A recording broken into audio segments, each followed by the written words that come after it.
नमस्कार, आप देख रहे हैं टीवी9 डिजिटल और आपके साथ मैं हूं मनीष।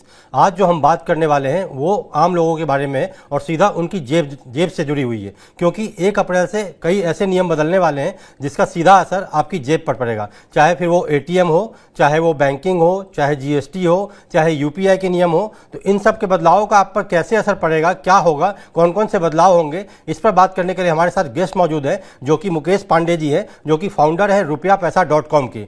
सर, आपका टीवी9 पे बहुत बहुत स्वागत है। सर, ये जो 1 अप्रैल से नियम बदलने वाले हैं तो कई सारी ऐसी चीज़ें हैं जिनका आम जिंदगी पर काफ़ी असर पड़ता है। मसलन कि एटीएम से पैसे निकालना महंगा हो जाएगा, यूपीआई ऐसे ट्रांजैक्शन जो यूपीआई में से हो रहे हैं बट वो नंबर अभी तक एक्टिव है लेकिन उसका यूज़ नहीं किया जा रहा है तो उनको बदला जाएगा। ऐसी कई चीज़ें हैं। तो सर, इसको आप कैसे देखते हैं, ये क्या है मतलब? रतीश जी, धन्यवाद।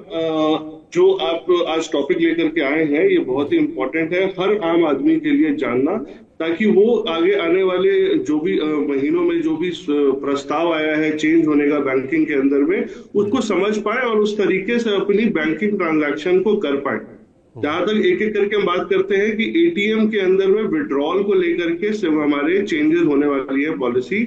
उसके अंदर में जो अकाउंट है वो 3 सेक्शन में बांटा गया है। एक्चुअली 3 शहरों में 3 तरीके से, एक अर्बन जो शहरी में शहरों में रह रहे हैं, एक सेमी अर्बन और एक ग्रामीण इलाके में। तो इनके अंदर में एक मिनिमम बैलेंस की सीमा तय की जाएगी।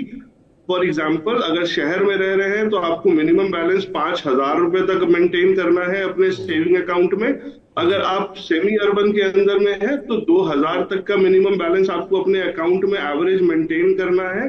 और अगर आप ग्रामीण में है तो तकरीबन 1,000 रुपए। अगर आप ये मिनिमम बैलेंस भी अपने अकाउंट में सही तरीके से मेंटेन नहीं कर पाते हैं तो आपके अकाउंट से ऑटोमेटिक एक चार्ज डिडक्ट हो जाएगा, जिसको पेनल्टी भी कह सकते हैं, या फिर नील मेंटेनेंस या लो मेंटेनेंस चार्जेस हैं, उस तरीके से वो चार्ज किए जाएंगे।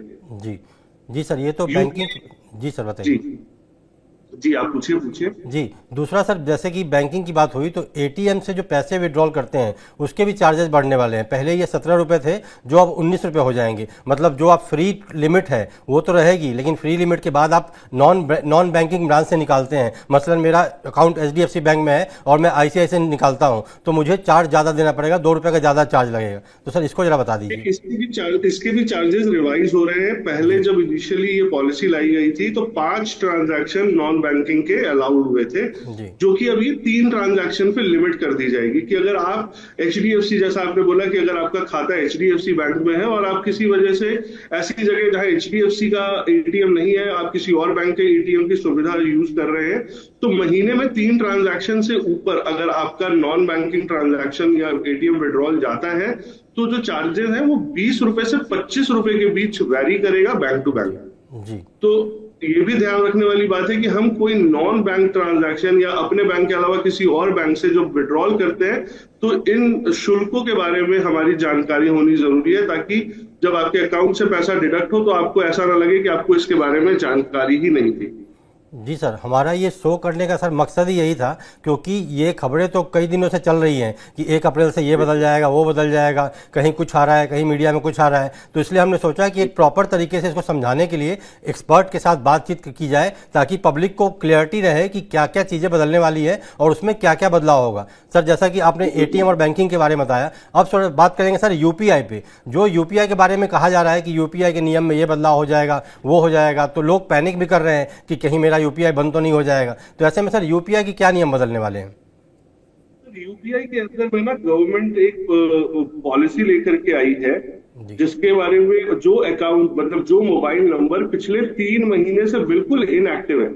इनएक्टिव बोलने का मतलब ना कोई एसएमएस गया है, ना कोई एसएमएस आया है, ना उन्होंने कोई कॉल किया है, ना आपने उसकी कोई नेट मतलब इंटरनेट उससे यूज किया है, जिसका इन्होंने नाम रखा है MNRL, mobile number revocation list. तो उस लिस्ट में आपकी नाम चली जाएगी। अगर आपका अकाउंट, आपका मोबाइल नंबर 3 महीने से एक्टिव है तो उस नंबर पे जितनी भी यूपीआई सेवाएं हैं वो बंद कर दी जाएंगी।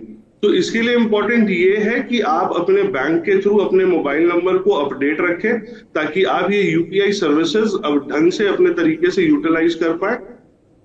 तो जी ये सर। एक्चुअली एक जरूरी कदम भी है सरकार के तरफ से, ताकि यूपीआई ट्रांजैक्शन में जो अभी साइबर क्राइम या किसी तरीके का फ्रॉड हो रहा है वो कंट्रोल किया जा सके। जी सर, ये आपने बहुत अच्छी बात कही। दरअसल यूपीआई को लेके आज हर दूसरा आदमी यूपीआई को यूज़ करता ही करता है। मतलब इतनी ज़्यादा है कि यूपीआई के बिना सोचना भी मुश्किल है। तो यूपीआई जब हम यूज़ करते हैं तो इसलिए ये सवाल उठना लाजमी है कि आपने जैसा बताया कि केवल ऐसे नंबरों से यूपीआई ट्रांजैक्शन नहीं हो पाएगा जो तीन महीने से एक्टिव नहीं है और उन पर ना कोई एसएमएस आया है ना कुछ भी हुआ है। तो ऐसे में पब्लिक को पैनिक होने की जरूरत नहीं है। आप अगर अपने यूपीआई का यूज़ कर रहे हैं और आपका नंबर एक्टिव है तो आपको घबराने की बिल्कुल भी जरूरत नहीं है। तो इसीलिए इसकी क्लियरेंस बहुत जरूरी है।